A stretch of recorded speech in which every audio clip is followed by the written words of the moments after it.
Welcome to The Bottom Line, where we break down the most pressing business and economic updates with top experts. Today, we are going to explore the current state of the Russian economy on the back of the central bank's decision to hike up interest rates by 200 basis points, taking interest rates up to 18%, the highest in more than 2 years. I'm joined by Sergey Vakulenko, Senior Fellow from the Carnegie Russia Eurasia Center. Good afternoon. Good afternoon. So today, Russia's central bank hiked up its interest rates by 200 basis points, increasing it to 18%.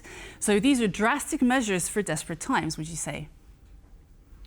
Well, it didn't come as a surprise. As you've mentioned earlier, inflation has been on the rise.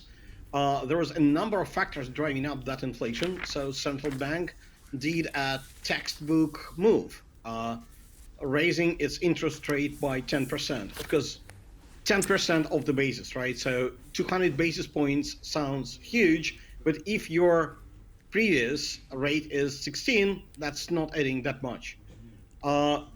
Central bank does what it does with one hand tied behind its back, because the interest rate that it actually manages applies to only sort of half of the economy. And the other half, the military-linked economy, is financed by at almost zero interest rate, because the government tends to prepay its military orders or provide finance to that part of the economy in other subsidized ways. So to make money supply more tight for the economy as a whole, central bank has to raise its headline rate much higher than it would have to if it would control money supply for the economy as a whole. So can you expand on how today's decision will counter the country's inflation? We're looking at 9%. We hear that it's expected to fall in the second half of this year, and we also hear this is a top priority for Russia. Well, there are different Russias and different parts of it which have different priorities. Central bank tries to fulfill its goal of keeping inflation under 4%. It has mentioned already that it would fail to do so until 2025, effectively no matter what it does, but hopes to drive it closer to the target. So it does pretty much the only thing it can do. It raises the rate. Other parts of government, they have very different KPIs and very different interests. They want to attract as many people as possible to the front lines. They want to have their military production running, and that they achieve by spending money like there is no tomorrow.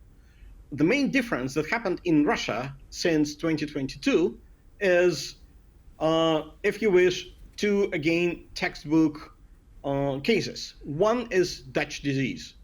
All that money that Russia was saving in its reserve funds, all that money that Russia was investing abroad, trying to sort of sanitize the additional oil revenues that Russian economy wouldn't be able to absorb, couldn't go abroad. That money is currently being spent.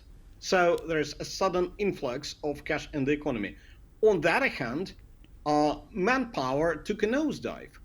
Part of it is demographic, and it has been seen long ago because the people currently joining the labor force are the grandkids of the people who were not born during World War II, and they're also the kids of the people who were not born during 1990s. So they were not born in 1990s. So there's a very strong pinch on the demographic tree of Russia. So this cohort is much smaller, but also there has been emigration of people for either political reasons or because they didn't want to be drafted into the army. There was a substantial drain in terms of manpower on the economy when people were drafted or attracted into the war economy, front lines, building the fortifications and like. And also quite a few guest workers from Central Asian countries decided not to go to Russia for a number of reasons. Either for the scare of being press ganged into the war, or for the difficulties of transferring their earnings back to their home countries. But So I'm this going to is allow myself to interrupt you there, because if we look at the article that appeared in the FT today, the picture is very, very different. So I wanted to ask you, what is the macroeconomic outlook for the Russian economy? We hear a lot about this overheating. Could you give our viewers a little bit of oversight in regards to that? There's no contradiction. Whatever workers that are left in the country enjoy the ride. They're currently in the driving seat. It's seller's market when it comes to labor market. They can command whatever wage they basically can. Russian unemployment is at 2.5%. Economics has a notion of rate of unemployment that doesn't accelerate the inflation, NIRO. For most of the economies, it's 4.5%. That's a healthy level of unemployment that creates enough labor supply for people starting new businesses, for people moving between jobs and like. Russia is much, effectively, that's full employment and more. So you cannot start new businesses, you cannot start new production because you don't have people. And this makes employers to pay to workers quite a lot. This also creates a very rosy outlook for the people. This reduces their desire to save because they think, well, things are getting better. They can spend, they can borrow because they would be able to pay that back tomorrow. So they can enjoy the ride. They can consume. They are quite certain that they would be able to pay back those loans. And there is increased demand for consumer goods and consumer services, and that's being reflected in the prices. And that's exactly what the article shows, and that's what the central bank is trying to curb. So how long will this be sustainable for?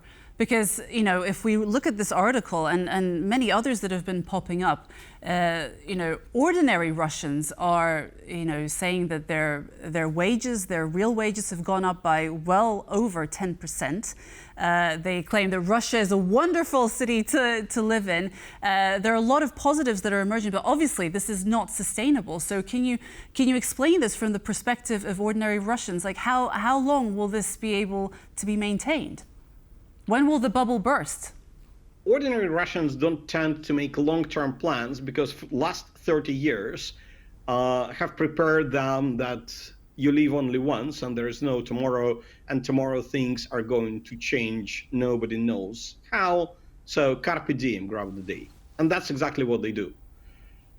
If you don't ask an ordinary Russian, if you ask an economist, what happens?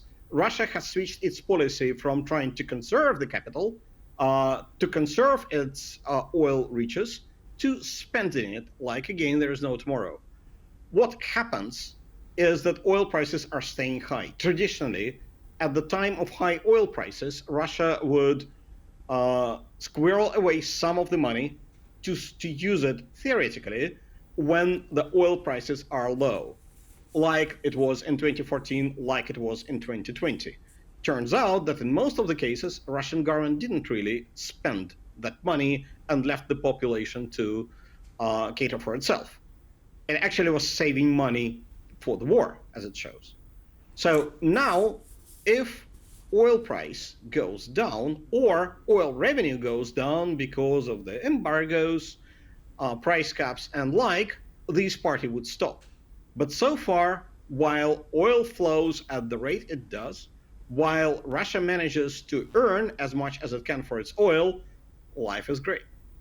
I wanted to ask you about the sanctions. There has been so much skepticism and dispute about the sanctions, whether or not they're actually working. We saw in The Guardian this week, 8 finance ministers have, I quote now, "Russia's lying about its economic strength. The sanctions are working and we need more." I wanted to hear your opinion on that. Russia has managed to circumvent the price cap, and that's a fact of life. The West was thinking and counting for having a monopoly or oligopoly in what comes to shipping services, and this would allow, on one hand, allow Russia to sell its oil, so not to create shortages, not to send prices even higher. On the other hand, dictate the terms on which this oil would be sold. Well, that didn't work. So in the article, the finance ministers were saying that the price cap should be lowered. Well, if the price cap at 60 doesn't work, what would make it work at 35.